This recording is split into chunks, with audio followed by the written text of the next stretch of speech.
So now we can first place trocars under vision. So I will demonstrate to you ipsilateral suturing, for which I have placed this trocar in a left lower position and another 5 mm trocar in the pararectal position in this manner. And now I will use needle holders to demonstrate laparoscopic suturing. So first we have to insert the needle. We have a suture material here. Here we have ethylene suture. So I will insert the needle in the reverse loading technique using this 5 mm port.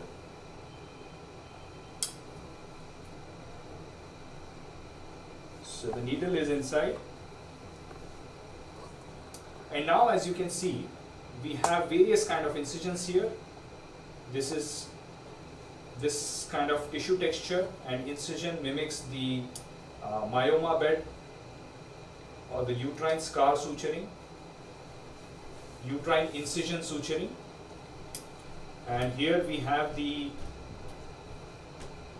vaginal cuff suturing model. So it is placed in an anatomical fashion in the pelvis.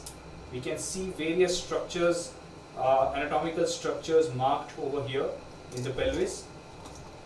Like here you can see the markings for external iliac vessels, artery and vein. You can see the marking for round ligament. You can see the marking for ureter.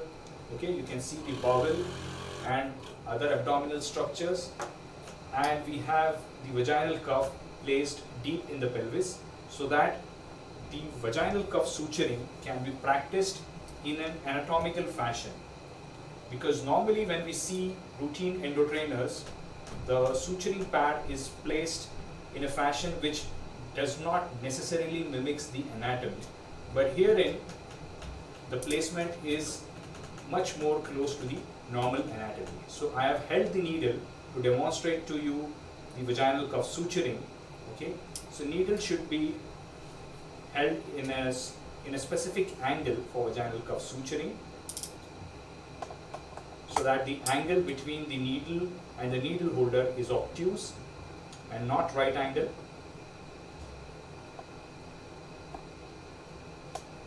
First, I will take the right angle of the vaginal cuff in this fashion, taking out the needle. Whenever you perform laparoscopic suturing, the principles of laparoscopic suturing are same, that you have to create a long C loop. The tail end should not be very long. It should be about 2 to 4 centimeters. The angle between the suture and the needle holder should be acute. The suture should be pointing upwards, and in this fashion you can do ipsilateral suturing, placing double throws in this way.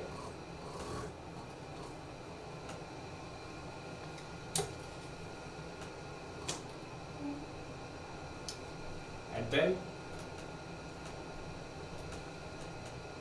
another single throw in a reverse fashion, and again pulling the tail end in the opposite direction to create a proper surgeon's knot.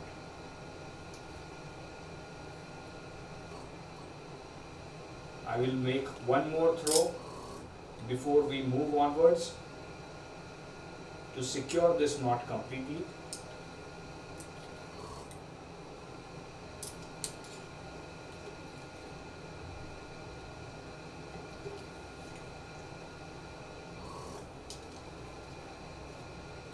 And then I will demonstrate to you suturing of vaginal cuff in a continuous fashion.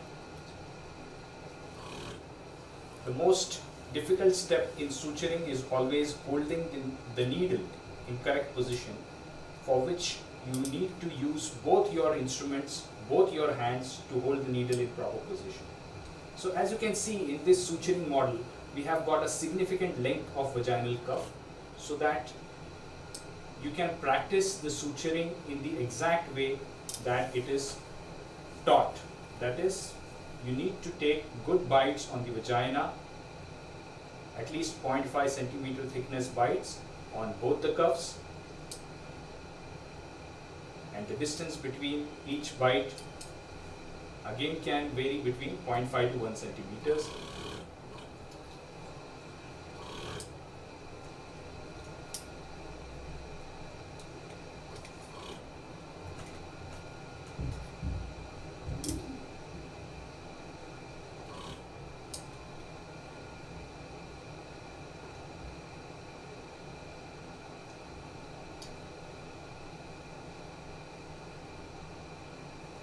Again, taking the bite in this fashion. You can rotate the needle in this fashion, so that without leaving the needle, you can pull the sutures and go on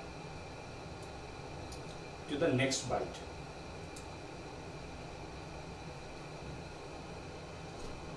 You can observe that the bites which I am taking is of almost equal length, equal distance and equal thickness.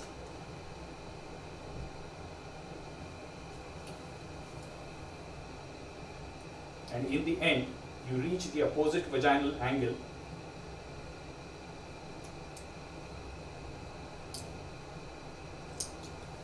to finish the suturing. Whenever you have a short length of suture material remaining, you can always use a Smiley technique, wherein you use the length of the needle to suture in this fashion. It is called Smiley technique because the needle is held in the position of smiling.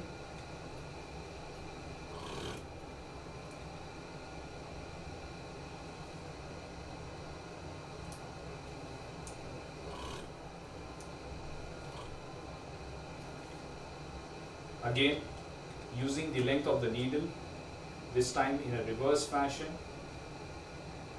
Come close. Close, close, close.